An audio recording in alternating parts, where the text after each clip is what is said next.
Hello student. आज हम पर्वत प्रदेश में पावस कविता पढ़ते हैं। पर्वत प्रदेश में पावस कविता सुमित्रानंदन पंत द्वारा रचित है।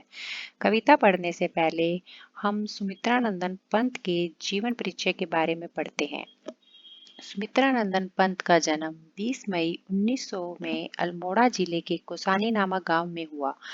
उनकी प्रारंभिक शिक्षा अल्मोड़ा तथा कॉलेज शिक्षा प्रयाग के मयूर सेंट्रल कॉलेज में हुई। उनकी साहित्य सेवा यूं तो 4 वर्ष से शुरू हो गई थी, किंतु व्यवस्थित ढंग का लेखन कॉलेज जीवन से प्रारंभ हुआ। उनके साहित्य के महत्व को देखते हुए उन्हें साहित्य अकादमी, सोवियत रूस तथा ज्ञानपीठ पुरस्कार से सम्मानित किया गया। 28 दिसंबर 1977 को उनका देहांत हो गया। उन्होंने अनेक रचनाएं लिखी, वीणा, ग्रंथि, पल्लव, युगवाणी आदि। पंत जी प्रकृति प्रेम और कल्पना के कोमल कवि थे। उनका काव्य रोमांटिक तथा व्यक्ति प्रधान है। प्रकृति का जैसा सुंदर, कोमल और सूक्ष्म वर्णन उन्होंने किया है, वैसा किसी ने भी नहीं किया। सुमित्रानंदन पंत की अधिकांश कविताएं पढ़ते हुए यही अनुभूति होती है कि मानो हमारे आसपास की सभी दीवारें कहीं विलीन हो गई हों और हम किसी ऐसे रम्य स्थल पर आ पहुंचे हैं जहां पहाड़ों की अपार श्रृंखला है और आसपास झरने बह रहे हैं और सब कुछ भूलकर हम उसी में लीन रहना चाहते हैं। इसी तरह पर्वत प्रदेश में पावस कविता भी ऐसी ही कविता है। इस कविता में कवि ने प्रकृति का सजीव चित्रण किया है। अब हम कविता स्टार्ट करते हैं। पर्वत प्रदेश में पावस। पर्वत प्रदेश मतलब पहाड़ी इलाका, पावस मतलब वर्षा ऋतु। पावस ऋतु थी पर्वत प्रदेश, पल पल परिवर्तित प्रकृति वेश। पल पल मतलब शन शन, प्रकृति वेश मतलब प्रकृति का रूप। कवि इन पंक्तियों में कहता है कि पर्वतीय क्षेत्र था और वर्षा ऋतु में ऐसा लगता था कि मानो प्रकृति अपना रूप बदल रही हो। पल पल मतलब शन शन।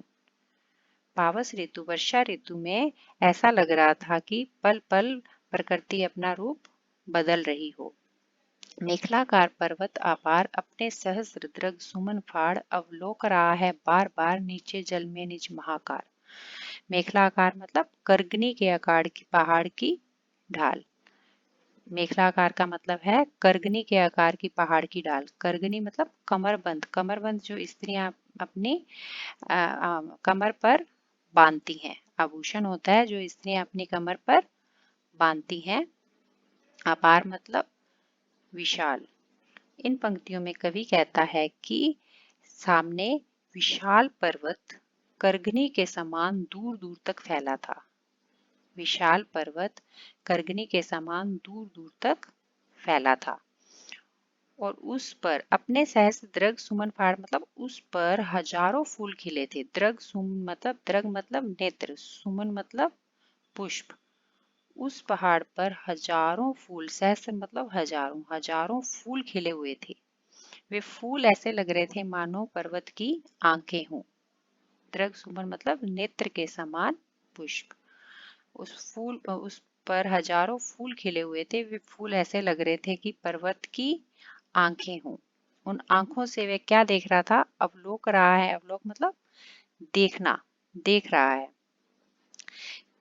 ऐसा लगता था कि वह पर्वत अपनी हजारों आंखों से नीचे जल में अपना आकार, बड़ा आकार देख रहा हो। नीचे जल में निज महाकार, निज मतलब अपना, महाकार मतलब बड़ा ढांचा।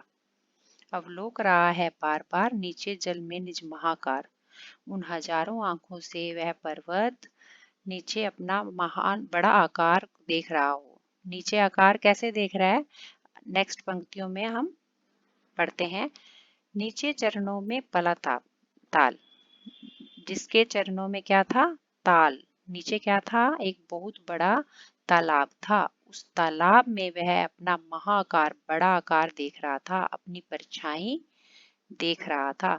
दर्पण सा फैला है विशाल, वह शीशे के समान बड़ा तालाब नीचे था।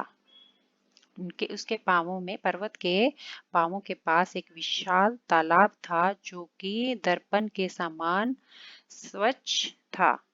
उसमें वह अपनी परछाई देख रहा था। गिरी का गौरव गाकर झरझर, मद में नस नस उत्तेजित कर, मोतियों की लड़ियों से सुंदर झरते हैं झाग भरे निर्झर। गिरी मतलब पर्वत, मद मतलब मस्ती। इन पंक्तियों में कवि कहता है कि पहाड़ों की छाती पर बहने वाले झाग जैसे जल वाले झरने इतने अच्छे, इतने मनोरम लगते हैं कि मानो मोतियों की लड़ियां हों। इन पंक्तियों में क्या कहा गया है कि जो पहाड़ था, पहाड़ पर झरने थे, झरने ऐसे लग रहे थे कि मोतियों की लड़ियां हों। झरनों का जो पानी नीचे आ रहा था वह इतना साफ था कि मोतियों की लड़ियों की तरह दिखाई दे रहा था। मोतियों की लड़ियों से सुंदर झरते हैं झाग भरे निर्झर। कवि कहता है कि पहाड़ों की छाती पर बहने वाले झाग जैसे जल वाले झरने इतने अच्छे लग रहे थे कि मानो मोतियों की लड़ियों हों।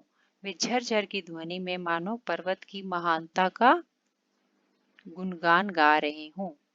गिरी का गौरव गाकर झरझर, गिरी मतलब पर्वत का गौरव गा रहे हों। वे झरझर की आवाज ऐसी लग रही थी कि वे मानो कि वे पर्वत की महानता का गुणगान कर रहे हों।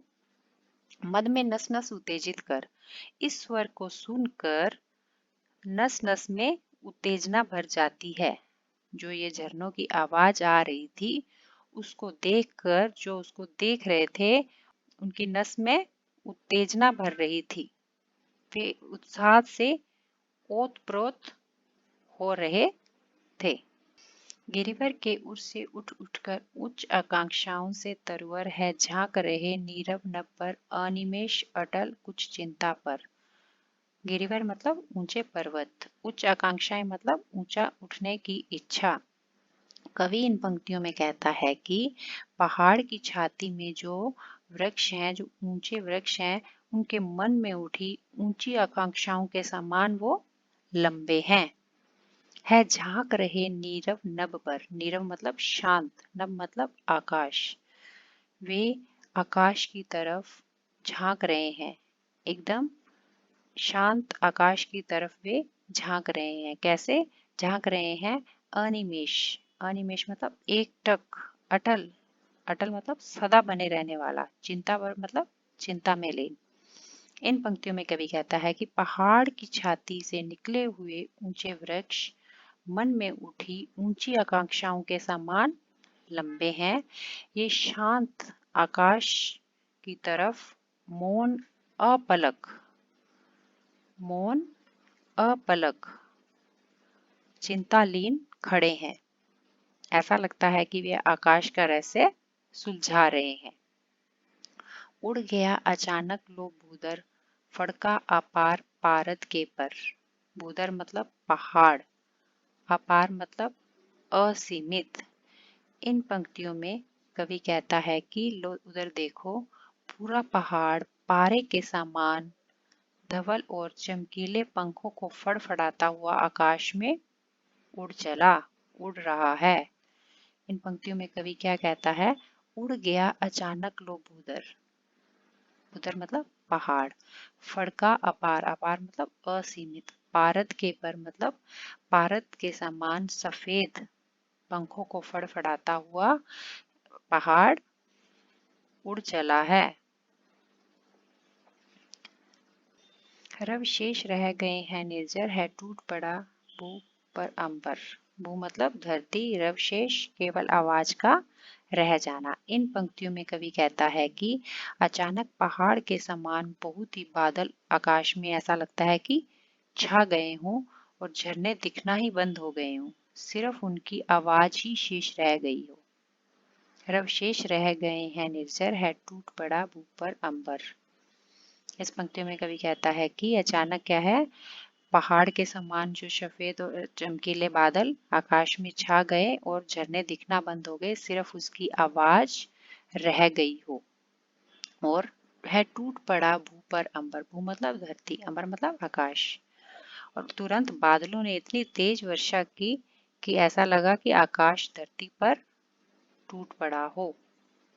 धस गए धरा में सभ्य शाल, उठ रहा धुआं जल गया ताल, यूं जलदयान में विचर विचर था इंद्र खेलता इंद्रजाल। धस गए मतलब दब गए। सभ्य मतलब व्यय के साथ। शाल मतलब शाल एक वृक्ष का नाम है जो पहाड़ों पर पाया जाता है। इन पंक्तियों में कवि कहता है कि शाल के पेड़ बादलों के झुंड में ऐसे धसे हुए प्रतीत हो रहे हैं कि मानो वे भयभीत होकर धरती में धस गए हों। शाल के वृक्ष डर के मारे क्या हो गया, धरती में धस गए हों। उठ रहा धुआं जल गया ताल। ताल मतलब तालाब। और तालाब के जल में इस तरह धुआं उठने लगा कि मानो तालाब के जल में आग लग गई हो। इतनी तेज बारिश हो रही थी, बारिश का पानी जैसे ही नीचे जा रहा था तो तालाब कैसा लग रहा था कि तालाब में आग लग गई हो। तालाब में ऐसा लग रहा था कि तालाब में आग लग रही है और धुआं दिखाई दे रहा था, धुआं के जैसा लग रहा था।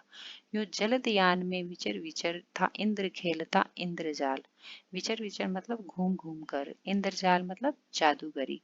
इन पंक्तियों में कवि कहता है कि इस प्रकार वर्षा का देवता इंद्र बादल रूपी विमान में घूम घूम कर अपना जादुई खेल दिखा रहा हो। जलदयान मतलब बादल रूपी विमान, यान मतलब विमान, जलद मतलब बादल, बादल रूपी विमान में घूम घूम कर अपना जादुई खेल दिखा रहा हो। कौन दिखा रहा हो, इंद्र। इंद्र खेलता इंद्रजाल। यह हमारा लेसन कंप्लीट हो गया है। अगर वीडियो पसंद आया तो वीडियो को लाइक करें और इसी तरह के और वीडियो देखने के लिए चैनल को सब्सक्राइब करें। धन्यवाद।